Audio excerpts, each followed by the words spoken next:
first came to the school about 2 years ago, I interviewed the teachers and students and staff to ask kind of where were we at in terms of what needed to happen first.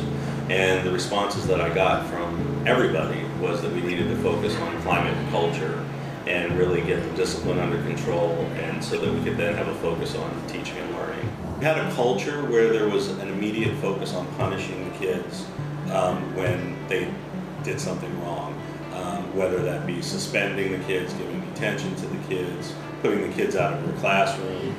You get suspended, nobody wants to come to school, it's just a vacation. Nobody takes it seriously.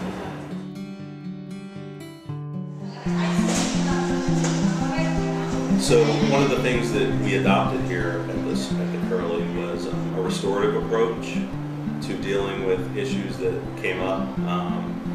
The idea being that when some kind of harm was done or when a challenge arose, that we would pull together all of the people involved and figure out how each was impacted and then how we could make it whole again. And one of the strategies that we used to deal with that was circle practices. We used a book called The Little Book of Restorative Practices. With the staff, everybody got a copy of it. We incorporated that into our professional development where everybody read it, we discussed it. The biggest challenges were changing the mindset of people. And you can't change the mindset of people until they see the positive impact that it has on them and their classrooms. When we started, many people thought, especially teachers, oh, this is ridiculous, this is not going to work. If a student does something, there has to be consequences for everything.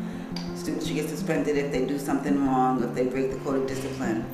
And we know that we've been suspending students for a long time. We continue to suspend students and it doesn't work.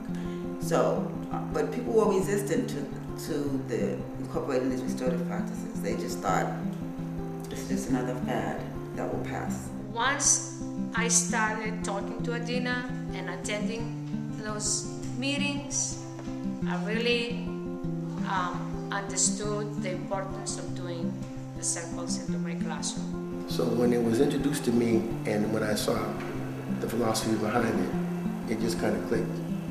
And so we don't have as many critics.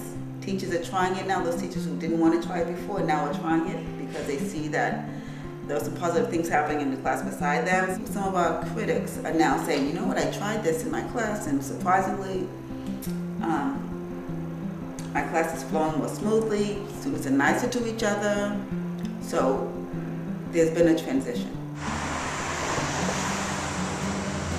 And then about halfway through the year, we kind of hit a turning point where in our 8th grade lunch, we ended up having a really big food fight.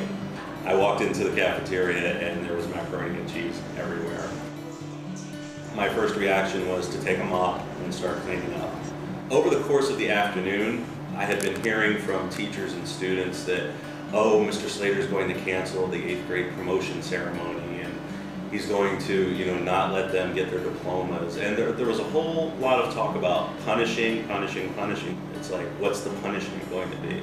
When I was thinking, well, how did this impact everybody that was involved and what can we do? What was in place that allowed this to happen and what can we do to learn from the experience and move forward? You can imagine after this food fight happened, I mean, there was just a lot of tumult among the staff. I think that there was a lot of, I would say, pressure on the principal at that time to figure out how to respond to it. I had gathered a few staff members and we said, we've been focusing on these restorative practices, we've been talking about doing circles all year. I think it's important that we model what we're trying to encourage people to do. And so we took the food fight as an opportunity to model these practices, particularly using circles. So over the next few days, we gathered everybody who was involved in the food fight at lunch. There were students, there were teachers, there were cafeteria workers, there were custodians. Students led circles to resolve to figure out how we want to deal with that food fight. And then we had a set of questions that were developed about why it happened, how you were impacted, who was involved. All it took in some situations was one kid taking the risk of saying, well, I do feel kind of bad about what happened. I think that I think that we should figure out a way to say sorry to the lunch monitor. And one kid saying that, I think, made it more possible for like maybe 5 other kids down the line to say something else and something else. One thing a student said to me in a circle, that someone had thrown some food on her, and prior to the circle, she wanted to get back at that student. But having sat in the circle, having the opportunity to hear what everyone had to say, she then could understand how she got hit. And she also said that she didn't feel the need to get back at the person who threw the food at her. In a circle, each person has a voice, and so as the talking piece is passed around, only one person speaks at a time. So it was interesting to hear the stories from the custodians who had to put in extra time to clean up the mess, and to see the kids react to that in a one-on-one situation where they hadn't really given that much thought at the time. But now to hear how other people were impacted, it really had a strong effect on the kids. The kids then were asked to come up with a list of ways that they could repair the damage that they had done.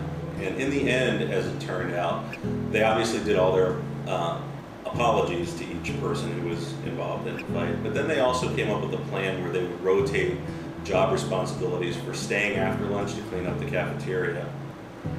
So having that circle and giving students an opportunity to share information that they would not otherwise have shared helped to resolve that situation. I think the real beauty of the story happened maybe a month later. I remember walking down the hall, and some of the teachers were saying, another food fight, another food fight. And so I felt so deflated. I said, oh my God, all right. You know, turns out that what it really was the start of another food fight. So there was a kid or two that, like, you know, started to get in position to hurl, and other kids actually stopped them. So to me, that really told me that the lessons had run deep. You know, and we live in this society where if someone does something wrong, there's a consequence. And so students need to know if someone does something wrong, we're all human, we all do wrong things. So the first thing that we should not be looking at is what is the consequence, but what happened, who was harmed, how can we fix that? So they're getting that here in the school.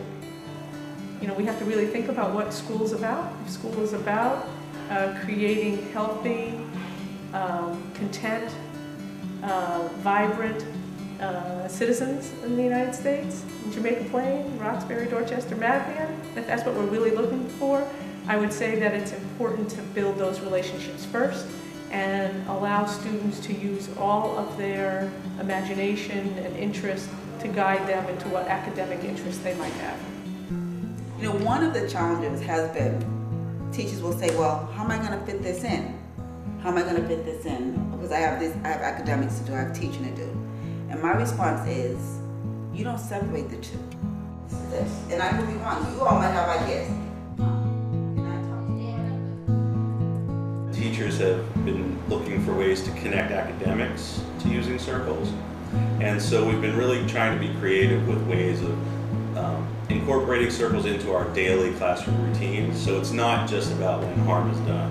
It's about coming together as a classroom community. Some classrooms in the upper grades use them to kind of kick off the week, talk about how was your weekend, what's our plan this week, what are we going to be learning, and then they also use circles at the end of the week to kind of close out the learning for the week, check in with kids about what they learned, look for opportunities for misunderstanding, and to refocus their teaching where they need to. I really think it's the restorative justice ideology that is filtering into the classroom that I think makes us sort of a restorative community.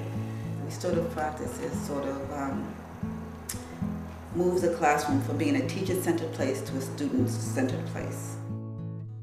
It requires that teachers sort of step out of that traditional, I'm the boss and you take what I say, to now more of a sharing environment. So I don't think there's a distinction between restorative practices and academics. They go hand in hand. You're always communicating, you're always listening to what's being said. We're really trying to connect the academics to the restorative practices too and build that classroom community. I'll tell you, some of the best feedback I get about the way the school is today is from people who come to visit the school and say, you know what, there's a different feel in the school, and you can sense it as you walk through the front door, and you can sense it as you're walking down the hallways. I think when people come in, they feel a sense of calmness here. I think that what they've said is that it just feels different. There's not running around and students being loud in the corridors. The hallways are clear, the kids are in their classes, the focus is on teaching and learning where it needs to be. And in order for us to be at that place, we had to get the climate and culture to a certain point, and so restorative practices really helped with that. The school is noticeably calmer. There are far less discipline issues. Our suspension rates have gone down.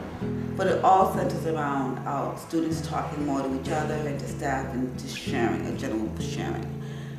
It's difficult to be upset with someone when you know their story.